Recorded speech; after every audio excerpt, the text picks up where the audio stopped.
អត្តបទព្រះធម៌អប់រំចិនដោយព្រះសាសនមុនីមហាកម្មដ្ឋានណាចារ្យហឹមប៊ុនធឿនធម្មធេរោអាវាទទី81ដំណើរជីវិតបុគ្គលម្នាក់វាមានទំនាក់ទំនងផ្លូវចិត្តជាច្រើនជារឿងសំខាន់ណាស់កុំធ្វេសប្រហែសបណ្តែតបណ្ដោយស្រេចតែចិត្តឲ្យសោះត្រូវប្រយ័ត្នប្រយែងចេះអប់រំទូនមានរក្សាចិត្តឲ្យបានល្អបំពេញបុណ្យចម្រើនកុសលធ្វើអំពើសុចរិតឲ្យរឿយជាប្រចាំទើបចិត្តយើងសម្បូរដោយកល្យាណធម៌ល្អដូចជាមេត្តាករុណាសន្តោសសច្ចៈសតិបញ្ញាគុណធម៌ទាំងអស់នេះរៀបចំឲ្យយើងបានកិច្ចការល្អបានជួបមនុស្សល្អបានទទួលផលល្អនាំមកចម្រើនសេចក្តីសុខរាល់ថ្ងៃប៉ុន្តែបើយើងប្រមាថមិនបានរក្សាចិត្តឲ្យបានល្អទេតែចូលចិត្តធ្វើអំពើបាបអកុសលសន្សំតែរឿងមិនល្អក្នុងចិត្តរបស់យើងសម្បូរទៅដោយបាបធម៌ដូចជាលោភៈលោភលន់កេងប្រវ័ញ្ចទោសៈខឹងក្រោធគំនុំព្យាបាទអ៊ីស្យាច្រណែនឈ្នានីសពាក្យអាក្រក់ពាក្យមិនពិតប្រមាថមើលងាយជាដើមដូច្នេះអំពើបាបនេះរៀបចំឲ្យយើងជួបកិច្ចការមិនល្អជួបមនុស្សមិនល្អជួបតែរឿងរ៉ាវច្រើនមិនល្អបានផលមិនល្អនាំតែទុក្ខលំបាកវិនិច្ឆ័យអន្តរាយឈឺចាប់រាល់ថ្ងៃដូច្នេះហើយគួរមើលថែរក្សាចិត្តឲ្យល្អស្អាតទើបញ៉ាំងឲ្យជីវិតភ្លឺថ្លានាំឲ្យចម្រើននូវសេចក្តីសុខស្ងប់ត្រជាក់ត្រជុំរាល់ថ្ងៃអាវាទទី82ពាក្យទូនមានរបស់ព្រះពុទ្ធទាំងអស់ចង់ឲ្យយើងផ្ដោតយកចិត្តទុកដាក់ចម្បងលើការអប់រំចិត្តបណ្ដោះឲ្យកើតបញ្ញាដើម្បីឲ្យយើងឆ្លាតវៃចេះមើលថែរក្សាផ្លូវចិត្តឲ្យបានល្អនឹងឯងបើផ្លូវចិត្តល្អរីករាយហើយរឿងរ៉ាវអ្វីគ្រប់យ៉ាងក៏ល្អស្រស់ថ្លាមានសេចក្តីសុខស្ងប់ហើយសុទ្ធតែជាប្រយោជន៍សម្រាប់ខ្លួនឯងផងនិងសម្រាប់ជួយដល់អ្នកដទៃផងបានទាំងអស់ប៉ុន្តែបើយើងមើលរំលងមិនយកចិត្តទុកដាក់ក្នុងការអប់រំផ្លូវចិត្តហើយបើផ្លូវចិត្តមានបញ្ហាអ្វីមួយកើតឡើងគឺគ្រប់យ៉ាងទាំងអស់ក៏បដូរប្រែคล้ายជាងងឹតសូន្យឈឹងគ្មានន័យគ្មានប្រយោជន៍សាបសូន្យទាំងអស់ដូច្នេះហើយទើបព្រះអង្គបានឲ្យយើងគ្រប់គ្នាឧស្សាហ៍ខិតខំអប់រំចិត្តឲ្យបានរឿយកុំភ្លេចទូនមានណែនាំចិត្តកុំភ្លេចមើលថែរក្សាចិត្តយកចិត្តទុកដាក់ប្រយ័ត្នប្រយែងថែរក្សាផ្លូវចិត្តរបស់ខ្លួនយើងម្នាក់ឲ្យបានត្រឹមត្រូវល្អព្រោះថាចិត្តដែលអ្នកមើលថែបានល្អហើយរមែងនាំមកនៅសេចក្តីចម្រើនជាទីគាប់ចិនអាវាទទី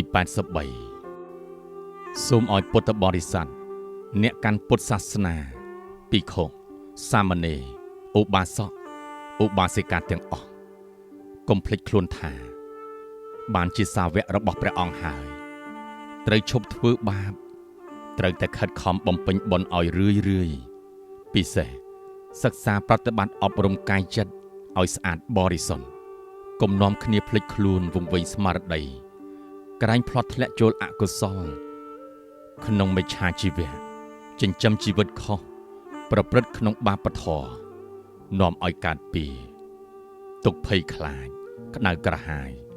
និងសាបសូន្យពីគុណតម្លៃព្រះសទ្ធម្មជាទីពឹងដ៏ប្រសើរធម៌ធ្វើឲ្យត្រជាក់ភ្លើងទុក្ខភ្លើងកិលេសជាហេតុនាំមកសេចក្តីសុខបើសាវកប្រកបមិច្ឆាជីវៈជាគ្រឿងមន្ទិលនាំឲ្យខូចបាត់បង់តម្លៃព្រះសទ្ធម្មដូចជាធ្វើឲ្យខូចតម្លៃខ្លឹមសាររបស់ព្រះសទ្ធម្មធ្វើឲ្យបាត់បង់លំអពុទ្ធសាសនាទាំង3យ៉ាងធ្វើឲ្យសាបសូន្យសេចក្តីបរិសុទ្ធរបស់ព្រះសទ្ធម្មធ្វើឲ្យមនុស្សកើតមិច្ឆាទិដ្ឋិច្រើនលែងជឿកម្មផលធ្វើឲ្យសត្វលោកលែងស្គាល់អរិយសច្ចៈជាផ្លូវរួចចាកទុក្ខទាំងពួងធ្វើឲ្យមនុស្សលែងសិក្សាព្រះត្រៃបិដក ជាពុទ្ធវចនៈដ៏មានតម្លៃរបស់ព្រះអង្គធ្វើឲ្យអ្នកកាន់ព្រះពុទ្ធសាសនាដើរបញ្ច្រាស់ពីព្រហ្មចរិយធម៌ធ្វើឲ្យមនុស្សទេវតាជួបនៅសេចក្តីវិនាសច្រើនជួបសេចក្តីទុក្ខច្រើនមានបញ្ហាវិបត្តិច្រើនព្រោះតែចិត្តធ្លាក់ក្នុងមិច្ឆាជីវៈដែលជាសត្រូវធ្វើឲ្យសៅមងសាបសូន្យអន្តរាយប៉ះពាល់ធ្ងន់ធ្ងរដល់ព្រះសទ្ធម្មរបស់ព្រះអង្គព្រោះមិច្ឆាជីវៈនេះនាំសត្វធ្លាក់ក្នុងអន្លង់ទុក្ខក្នុងវដ្តដាច់ដូច្នេះត្រូវមានស្មារតីប្រុងប្រយ័ត្នរក្សាខ្លួនឲ្យបានល្អក្នុងសមាជីវៈជាផ្លូវចិញ្ចឹមជីវិតត្រូវនាំឲ្យចម្រើននូវសេចក្តីសុខឲ្យបានច្រើនរឿយអវាទទី84ថ្ងៃមិខបូជាថ្ងៃប្រកបដោយមង្គលអ្នកខន្តិរិទ្ធដ៏អស្ចារ្យដែលពុទ្ធបរិស័ទត្រេកអររីករាយបើកបង្ហាញនូវសទ្ធាជ្រះថ្លាគោរពកោតក្រែងយ៉ាងក្រៃលែងចំពោះគុណរបស់ព្រះសាស្តាប្រកបដោយព្រះធម៌កតញ្ញូព្រោះព្រះពុទ្ធត្រាស់ដឹងដើម្បីប្រយោជន៍សេចក្តីសុខចម្រើនដល់សពសត្វលោកគ្រប់គ្នាកាលណាបុគ្គលគ្រប់រូបរលឹកឃើញនៅគុណដ៏អស្ចារ្យនេះហើយរមែងបំពេញបុណ្យដ៏ប្រសើរនេះឲ្យបានរឿយទទួលបានបុណ្យជាទីគាប់ចិត្តក្រៃលែងគឺជាទីតាំងនៃឫសគល់ក្នុងកុសលសពកាលទាំងពួងជាទីតាំងជាប្រធាននៃបារមីសម្រាប់ចម្លងសត្វរួចចាកទុំជាទីចម្រើននៅបុណ្យគ្រប់ប្រការជាទីនាំឲ្យសម្រេចនៅសម្បត្តិគ្រប់យ៉ាងគឺសម្បត្តិមនុស្សសម្បត្តិទេវតានិងសម្បត្តិព្រះនិព្វានជាទីតាំងនៃគុណធម៌ទាំងពួងដ៏មានកម្លាំងជាឧបការៈឲ្យសម្រេចបំណងប្រាថ្នាដើម្បីរួចចាកទុក្ខទាំងពួងហើយជាអ្នកទទួលបាននៅត្រៃកោតធម៌ដែលជាកំពូលនៃធម៌ទាំងឡាយផងដែរ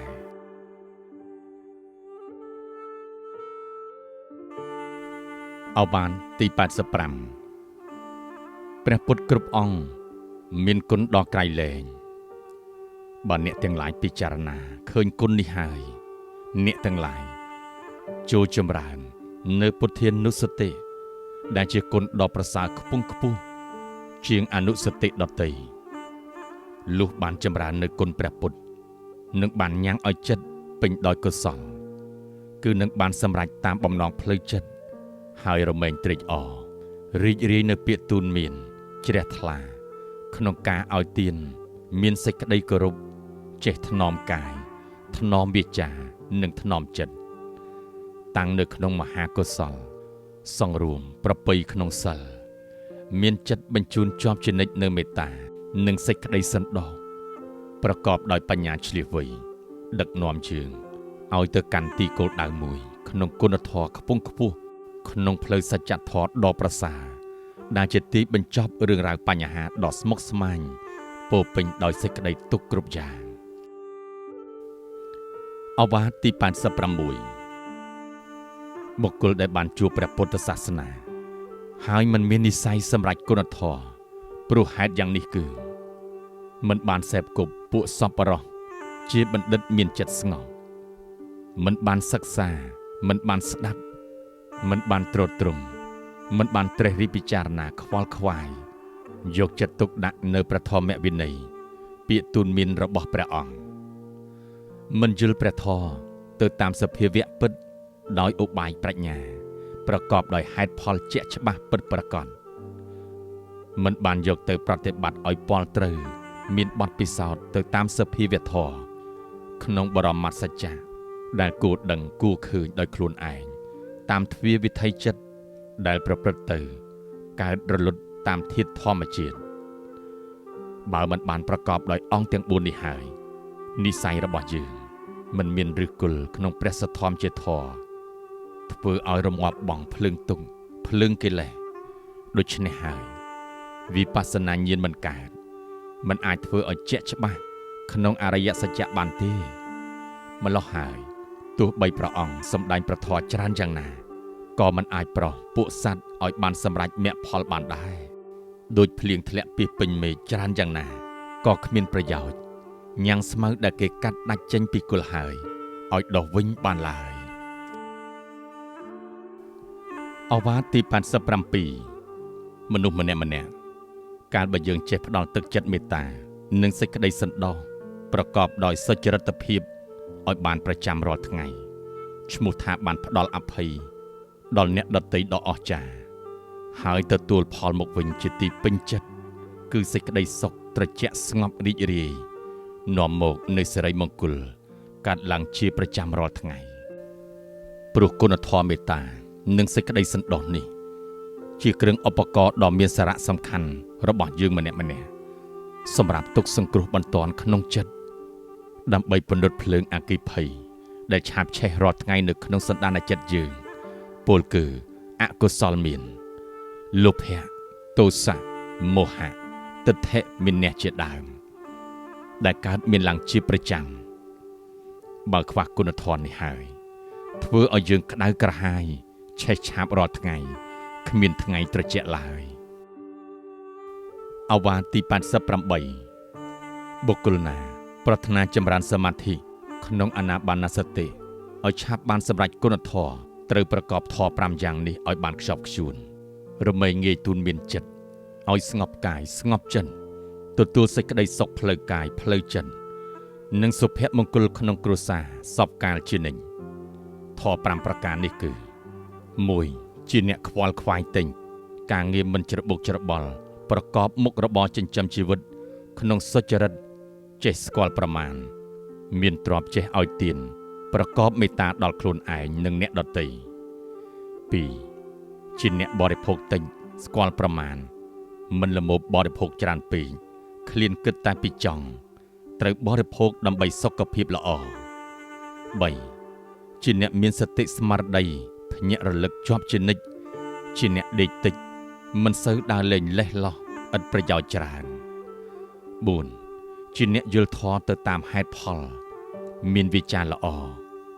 មិនរយរីឥតប្រយោជន៍ចូលចិត្តស្ងប់ស្ងាត់រីករាយកន្លែងស្ងប់ស្ងាត់ប្រាជ្ញាពីពួកគណៈអ៊ូអរច្រើន 5. ជាអ្នកមានប្រាជ្ញាត្រេះរិះពិចារណាមានឆន្ទៈមោះមុតឧស្សាហ៍ព្យាយាមប្រឹងប្រែងចេះអត់ធន់នៅភាពទុក្ខលំបាកនៅពេលចម្រើនប្រតិបត្តិធម៌ចេះតស៊ូលះបង់កិលេសគ្រឿងសៅហ្មងចិត្តរឿយរហូតបានស្ងប់ស្ងាត់ពួកអកុសលព្រះអង្គទូលមានថាបើអ្នកណាសមាទានកាន់យកធម៌5ប្រការនេះហើយប្រព្រឹត្តតាមឲ្យបានខ្ជាប់ខ្ជួនរមែងបានសម្រេចគុណធម៌បានជាបច្ច័យរួចចាក់ទុកទាំងពួងបានអវាទទី89ព្រះពុទ្ធទូលមានព្រះធម៌ដូចឱសថទឹកជួយពើជំនួយផ្លូវកាយចិត្តឲ្យប្រព្រឹត្តទៅតាមដំណើរធម្មជាតិឲ្យមានដំណើរវិវត្តចម្រុងចម្រើនរុងរឿងទទួលបានស្ងប់សុខរួចចាក់ទុំចិត្តមានគុណធម៌ដូចមានសួនធម្មជាតិមួយលំអក្នុងដួងចិត្តអញ្ចឹងធ្វើឲ្យចិត្តមានសុផានភាពស្រស់ថ្លាត្រជាក់ស្ងប់មានអារម្មណ៍ល្អស្រស់ស្រាយគ្រប់ដង្ហើមចេញចូលព្រោះចិត្តមានគុណធម៌អាស្រ័យគុណជាតិពីរយ៉ាងសម្រាប់អភិបាលរក្សាឲ្យស្អាតបរិសុទ្ធគឺសតិនិងបញ្ញាសម្រាប់មើលថែសម្អាតចិត្តឲ្យល្អជាប្រចាំដូច្នេះបើយើងចង់សុខត្រូវអប់រំចិត្តបណ្ដុះសតិបញ្ញាក្នុងសមាធិវិបស្សនាឲ្យបានរឿយជាប្រចាំទើបជីវិតរស់នៅរបស់យើងមានអត្ថន័យខ្លឹមសារប្រកបដោយសច្ចធម៌ដែលយើងចង់បានអ្នកដទៃក៏ចង់បានមនុស្សទេវតាសពសត្វទាំងអស់ក៏ចង់បានតែបើយើងធ្វេសប្រហែសប្រមាថខ្វះសតិបញ្ញាមិនបានអប់រំចិត្តឲ្យបានល្អទេបើអកុសលមានទោសក្រោតខឹងជាដើមកើតឡើងគ្រប់សង្កត់ចិត្តយើងរាល់ថ្ងៃហើយធ្វើឲ្យយើងបាត់បង់ផលប្រយោជន៍ច្រើនណាស់គឺបាត់បង់ទ្រព្យសម្បត្តិបាត់បង់សុខភាពផ្លូវកាយចិត្តបាត់បង់ញាតិមិត្តសម្លាញ់មនុស្សជុំវិញខ្លួនបាត់បង់សិលធម៌គុណធម៌សេចក្តីថ្លៃថ្នូរបាត់បង់សទ្ធាភាពជឿជាក់ទុកចិត្តស្មោះត្រង់បាត់បង់សតិបញ្ញាស្មារតីសមាទិដ្ឋិបាត់បង់ភាពសុខសាន្តសន្តិភាពក្នុងសង្គមគ្រួសារនិងសង្គមជាតិ ហេតុដូច្នេះហើយត្រូវប្រឹងប្រែងអប់រំចិត្តឲ្យមានសតិបញ្ញាទាន់ពេលវេលាដើម្បីមើលថែរក្សាអ្វីដែលយើងមានបានហើយកុំឲ្យបាត់បង់ទៅវិញដោយសារកិលេសគឺសេចក្តីក្រោធខឹងឆេវឆាវរបស់ខ្លួននាំឲ្យមានសេចក្តីសោកស្ដាយក្រោយឲ្យសោះអវាទទី90បណ្ឌិតទាំងឡាយមានប្រាជ្ញាតែងតែទូនមានចិត្តឲ្យប្រព្រឹត្តទៅតាមផ្លូវដ៏ប្រសើរហើយចេះតែបន្តឆ្ពោះទៅមុខជាប់ជានិច្ចទោះបីដឹងថាផ្លូវនោះមានឧបសគ្គទុក្ខលំបាកច្រើនយ៉ាងណាក៏មិនលះបង់ការព្យាយាមតស៊ូអត់ធ្មត់នោះឡើយរឹតតែបន្ថែមធម៌ពលផ្លូវចិត្តកាន់តែខ្លាំងក្លាដើម្បីទៅកាន់គោលដៅជោគជ័យរីករាយនៅរងចាំខាងមុខពេលណាបានសម្រេចបំណងហើយមានឱកាសជាច្រើនដើម្បីជួយសង្គ្រោះអ្នកដទៃដោយក្តីមេត្តាប្រកបដោយប្រាជ្ញាឆ្លៀសវៃជួយដោះស្រាយបញ្ហាដើម្បីបំពេញគុណធម៌ដ៏មានតម្លៃរបស់ខ្លួនក្នុងភាពជាមនុស្សធម៌ពិតៗនៅក្នុងក្របខ័ណ្ឌជាអ្នកជំនួយការផ្លូវចិត្តដល់ជនគ្រប់រូបទទួលបានភាពកក់ក្ដៅនិងភាពជឿជាក់ស្ងប់សុខសាន្តរីករាយក្នុងដំណើរជីវិតប្រចាំថ្ងៃជាមួយមហាជនក្នុងស្នាមញញឹមឆ្ពោះទៅអនាគតដ៏ភ្លឺស្វាងអស់ទុក្ខភ័យខ្លាចឈឺចាប់ក្នុងវិថីជីវិតដ៏សែនស្មុគស្មាញមួយនេះ